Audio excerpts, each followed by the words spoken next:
ना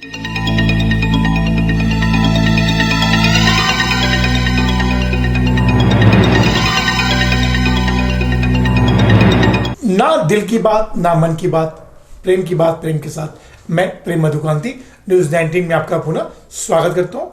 इस वक्त हमारे बीच रजनीश बंसल साहब बैठे हैं, जो कि युवा होने के साथ साथ बहुत ही ऊर्जावान रहते हैं, हमेशा ऊर्जा से भरे रहते हैं। और जो सबसे बड़ी बात है कि आप आज हर गाजियाबाद के हर व्यापारी के दिलों पर राज करते हैं। और इनका दूसरा परिचय ये है, वैसे तो बहुत सारे पर्चे हैं लेकिन एक परिचय और ये है कि ये तुराब नगर व्यापार मंडल के चेयरमैन है।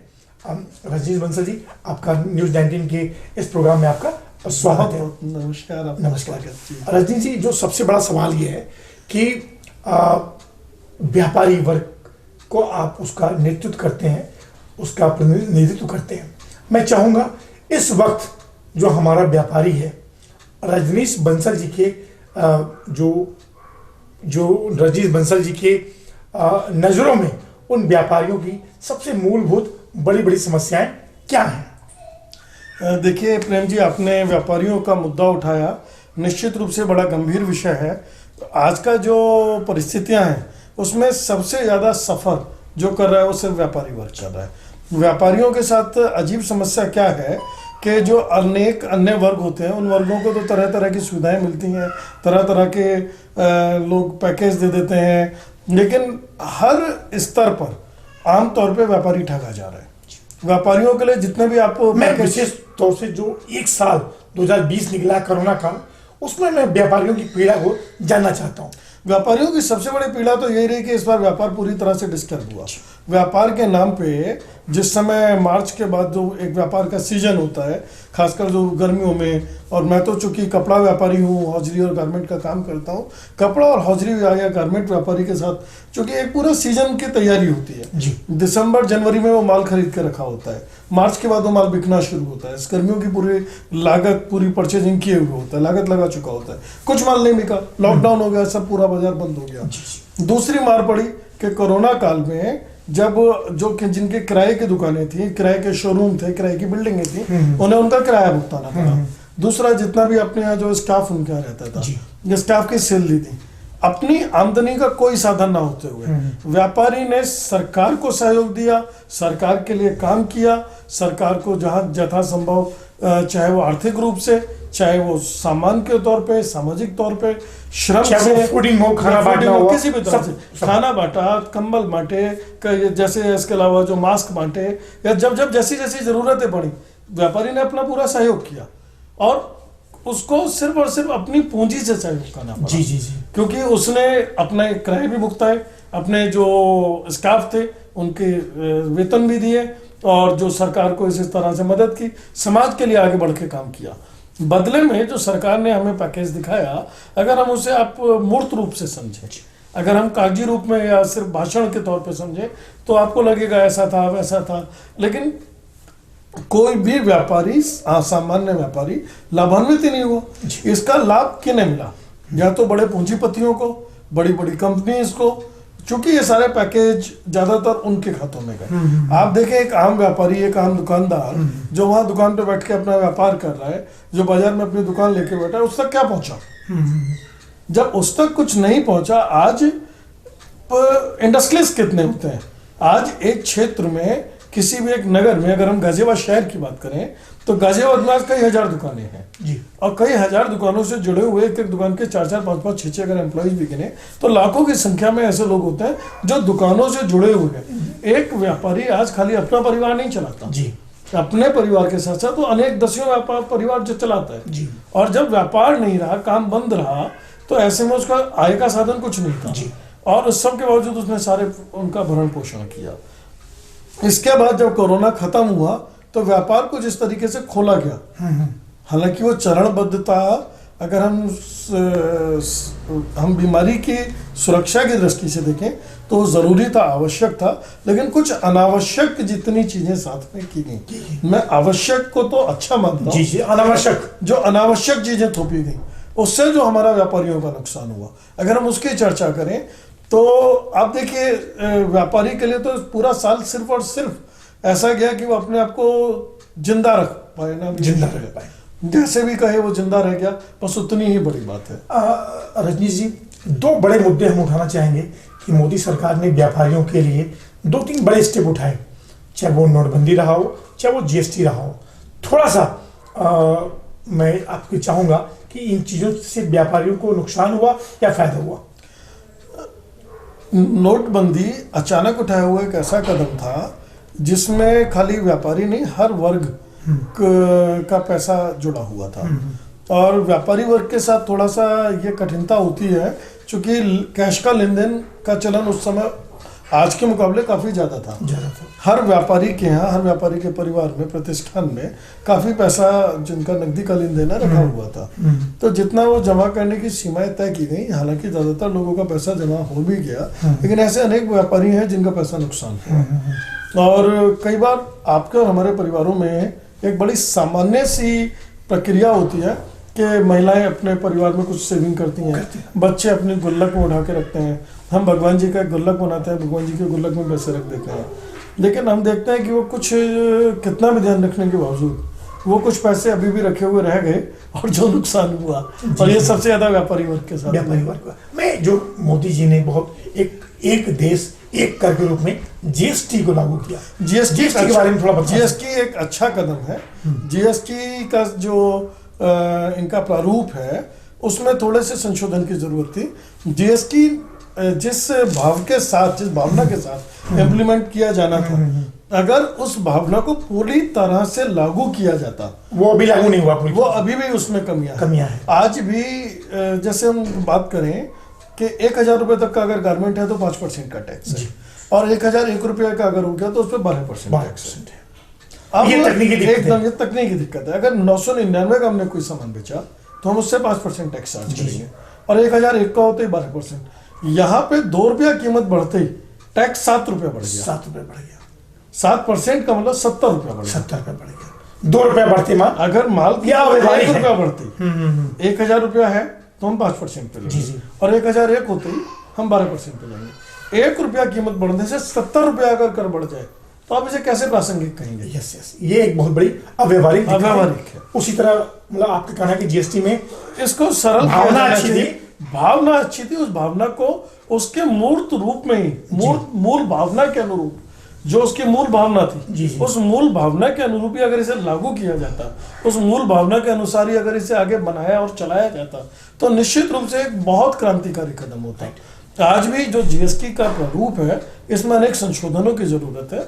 व्यापारियों की समय समय पर आने वाली दिक्कतें और उनकी कठिनाइयों को ध्यान में रखने की जरूरत है, और जैसे ही हम लोग उसकी डिमांड करते हैं, सरकार को चाहिए कि सहानुभूतिपूर्वक हमारी बातों को भी ध्यान दे, सुने। रजनीश जी, एक जो बड़ा सवाल है, मैं अक्सर देखता हूं कि आपने केंद्र सरकार और स्टेट गवर्नमेंट से कई मांग की है व्यापारियों के हित की रक्षा के लिए, चाहे वो पेंशन योजना हो, चाहे उनकी सुरक्षा की बात हो, या किसी भी रूप में उनकी मेडिकल हेल्थ की पॉलिसी की बात हो। तो मैं चाहूंगा वर्तमान समय में तुराब नगर व्यापार मंडल के चेयरमैन होने के नाते इसमें केंद्र और प्रदेश से क्या क्या बड़ी मांगी है आपकी? देखिए, इसमें सबसे पहले जो व्यापारी आपको जिंदगी भर कर देता है, अब जब वो व्यापारी बिल्कुल छोटी सी उम्र में 18-20 साल की उम्र में जब व्यापार शुरू कर देता है, और जब 60-70 साल की उम्र तक वो अपनी, एक व्यापारी के साथ क्या है, व्यापारी रिटायरमेंट नहीं होता कभी भी, लेकिन जब व्यापारी 60-70 साल की उम्र में आता है तो निश्चित रूप से उसके काम करने की शक्ति वो नहीं होती जो कि एक नौजवान व्यापारी की होती है। जी बंसल जी, सवाल मेरा यही है कि केंद्र सरकार से और प्रदेश सरकार से आपकी बड़ी बड़ी मांगे क्या है? देखिए, हम ये चाहते हैं कि व्यापारी को जब वृद्धावस्था में आए तो उसे कुछ सहयोग मिलना चाहिए। जैसे एक व्यापारी, जैसे एक अपने कर्मचारी को सरकार जब वो रिटायर हो जाता है, रिटायर होने के बाद उसे सुविधाएं देती है, उसके बाद चूंकि वो काम से अपने निवृत्त हो चुका होता है तो उसका परिवार कैसे चलेगा और वो उसका आगे का जीवन यापन कैसे होगा, सरकार इसका ध्यान रखती है। ऐसे ही हम व्यापारियों के लिए भी सरकार को सोचना चाहिए। किस रूप में? पेंशन, अदर पेंशन, या उसको किस तरह से आप आर्थिक सहयोग कर सकते हैं।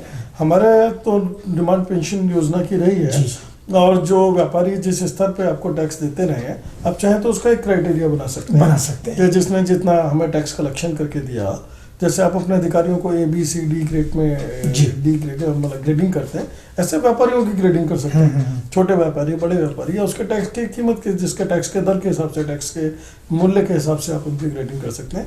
लेकिन व्यापारियों के लिए भी वृद्धावस्था में एक ऐसी योजना जरूर होनी चाहिए कि जिस समय वो अपना काम करने की शक्ति कम हो जाए या ना कर पाए, उस समय वो अपना जीवन यापन कर सकें, उनका परिवार, उनका जो सब उनके नियमित खर्चे हैं, वो सारी चीज़ें चल सकें। इस पर भी सरकार को विचार करना चाहिए, क्योंकि हमने देखा कि केंद्र सरकार बहुत ऋण माफ वगैरह करती है, लेकिन व्यापारियों के लिए कोई विशेष पैकेज हुआ, कोई कदम नहीं उठाती। व्यापारियों के लिए तो विशेष नहीं, व्यापारियों के लिए ऐसा कोई पैकेज ही नहीं आता। आप ये देखिए, जिस समय किसान बहुत सारा कोई लोन लेते हैं तो किसान की ऋण माफी योजना आ जाती है, तो आप किसान को सपोर्ट करते हैं। मैं उसको अच्छा मानता हूँ। अच्छा इसलिए मानता हूँ कि निश्चित रूप से अगर किसी किसान की फसल खराब हो गई है, किसी साल उसकी फसल नहीं हो पाई है, तो आप उसको एक सहयोग कर रहे हैं। तो ये सहयोग एक अच्छा कदम है किसी भी स्तर के लिए। समाज में जो व्यक्ति वंचित है, जो व्यक्ति जिसके लिए आवश्यकता महसूस करते हैं, जिसको जिस चीज़ की ज़रूरत है, तो उसको सहयोग करना सरकार की नैतिक जिम्मेदारी है और वो करते हैं। ऐसे ही ये सिर्फ और सिर्फ व्यापारियों को ध्यान नहीं देते जी। व्यापारी जब कई साल तक व्यापारी बड़ा अच्छा व्यापार कर रहा होता है, किसी एक साल अगर उसका व्यापार किसी वजह से खराब हो जाता है, कोई प्राकृतिक समस्याएं ऐसी आती हैं जिसमें कि व्यापार उस साल कम चला, डूब गया या नहीं हुआ, या कुछ व्यापारी जो सब कुछ होते हुए भी किसी न किसी वजह से कर्जे में डूब गए, या किसी वजह से व्यापार डिस्टर्ब उनका हो गया, तो ऐसों को कहीं ना कहीं ऐसा सहयोग मिलना चाहिए कि वो नए सिरे से अपना जीवन यापन शुरू कर सके, नए सिरे से अपनी जिंदगी की उम्मीद रख सके और अपना भविष्य को संवार सके। ये आपकी अपील है कि सरकार ऐसा प्रयास करे कि व्यापारियों को भी ऐसा कुछ मिले, ऐसा सहयोग मिले, ताकि वो कम से कम दोबारा से सर्वाइव तो कर सके। राइट। एक बड़ा सवाल, आप उपभोक्ता फोरम से भी जुड़े हुए हैं, व्यापारी सुरक्षा फोरम, तो आए दिन व्यापारियों के साथ लूटपाट, उनकी सुरक्षा या और बहुत सारी उनकी सुरक्षा से संबंधित कई बातें हैं, तो उसमें प्रमुखता से एक दो बड़ा मुद्दा क्या उठाना चाहेंगे आप?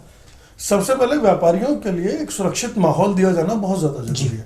आज के डेट में जितनी घटनाएं होती हैं, जितना आप देखिए मर्डर किसी का होता है, किडनैप किसी से होता है, रंगदारी किसी से की जाती है, वो सिर्फ और सिर्फ व्यापारी से होती है। आप मुझे कोई एक घटना भी ऐसी नहीं बता सकते कि जिसमें किसी एक बड़े अधिकारी के साथ कोई घटना हो, क्योंकि जब बड़े किसी राजनेता के साथ ऐसा हुआ हो, क्योंकि जब सिर्फ और सिर्फ टारगेट व्यापारी क्यों, और व्यापारी के लिए सुरक्षा के नाम पे अगर आप किसी भी बाजारों में जाएंगे तो सिर्फ दोनों तरफ दो सिपाही पुलिस के पिकेट लगाने के अलावा, और वो भी वहां खड़े होकर उनकी सिर्फ चेकिंग के नाम पे उगाही करने के अलावा, आम तौर पे अगर आप देखें तो व्यापारी को सुरक्षा के नाम पे सरकार क्या दे रही है? कुछ नहीं। अगर हम शस्त्र लाइसेंस मांगते हैं तो उन्हें नहीं दिए जाते। सबसे ज्यादा अगर आप असला देखेंगे आज की डेट में लाइसेंस ही तो राजनेताओं के पास मिलेगा, या फिर दूसरे नंबर पे आप देखेंगे तो ज्यादातर अधिकारियों ने अपने लाइसेंस, अधिकारी को लाइसेंस की क्या जरूरत है? असलाओं की लाइसेंस की क्या जरूरत है? ऐसे व्यापारी जो दिन प्रतिदिन अपनी जान पे रिस्क लेके अपना जब कैश लाता है, बैंक ले जाता है, दुकान पे बिक्री कर रहा है, उस पैसे का भी आदान प्रदान लाना ले जाना होता है, तो जान माल का खतरा हर समय। और दूसरा, व्यापारी के लिए समाज में एक सुरक्षित माहौल क्यों नहीं, जो आज भी बहुत बड़ी कमी है, जो बहुत बड़ी कमी है। आप खाली पैसा लाने ले जाने तक मत देखिए, आज व्यापारी जब अपना काम करता है उसको हर स्तर पे डर है, हर स्तर पे वो एक असुरक्षित माहौल है समाज में, और व्यापारिक कामों से आते जाते रास्ते में हर जगह उसे अपने जान का भी खतरा है, माल का भी खतरा है। ऐसे खतरे का माहौल क्यों, एक सुरक्षित माहौल क्यों? ऐसा क्यों नहीं कि जब हम यहाँ से चलें तो हम हंसते हुए जाएं और हमारा परिवार पीछे से चिंतित ना हो कि हम ठीक से पहुंच गए या नहीं पहुंचे? तो उसके लिए कुछ फार्मूला सोचा है आपने, कोई एक ब्लूप्रिंट तैयार की है कि प्रशासन के अलावा? ब्लूप्रिंट की तो देखिए, ब्लूप्रिंट तैयार करना सरकार का काम है। हमने सरकार को हमेशा ये बार बार सुझाव दिए, कहा कि आप व्यापारियों के लिए सुरक्षित माहौल देने की कोशिश कीजिए, बाजारों में सुरक्षित वो अपना व्यापार कर सकें। इसके लिए जैसी भी सुरक्षा व्यवस्था बढ़ाने की जरूरत हो, जैसे पुलिस फोर्स अगर बढ़ाने की जरूरत हो, कुछ भी अगर आपको करने की जरूरत, आप वो कीजिए। अगर उसमें किसी व्यापारियों से कोई सहयोग चाहिए, व्यापार मंडल के तौर पे हमेशा उनका सहयोग करते हैं, और आगे भी अगर हमें कुछ सुझाव मिलेंगे तो वो करने को तैयार है।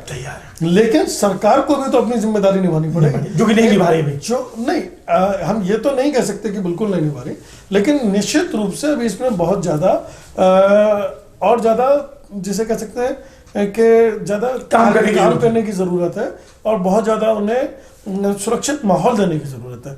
आज आप देखिए ना कि अगर हम कहीं भी निकलें तो डर नहीं होना चाहिए, हम हंसते हुए जाएं, हंसते हुए आए, और पीछे से हमारे बच्चे भी, परिवार के लोग भी, हमारी पत्नियां, हमारे बच्चे, उन्हें ये चिंता ना हो कि वो पहुंच गए या नहीं पहुंचे, कब आए नहीं आए अभी तक। हाँ, ऐसा माहौल ना हो। सुरक्षा आपकी जो है प्रमुख एक मुद्दा है, निश्चित वो माहौल दिया जाए। निश्चित रूप। एक अंतिम सवाल ये रजनीश बंसल जी, इस वक्त जो प्रमुख मुद्दा देश में है, 2-3 प्रमुख मुद्दे हैं, उसमें से जो सबसे बड़ा मुद्दा जो इसमें देश के सामने है वो है किसानों का। किसानों का बहुत बड़ा आंदोलन चल रहा है। उसमें बड़े व्यापारी, छोटे व्यापारी की मैं बात नहीं कर रहा हूँ, व्यापारी और किसान, इन दोनों की स्थितियों में किसानों की जो मांग है वो कहाँ तक आपको जायज लगती है?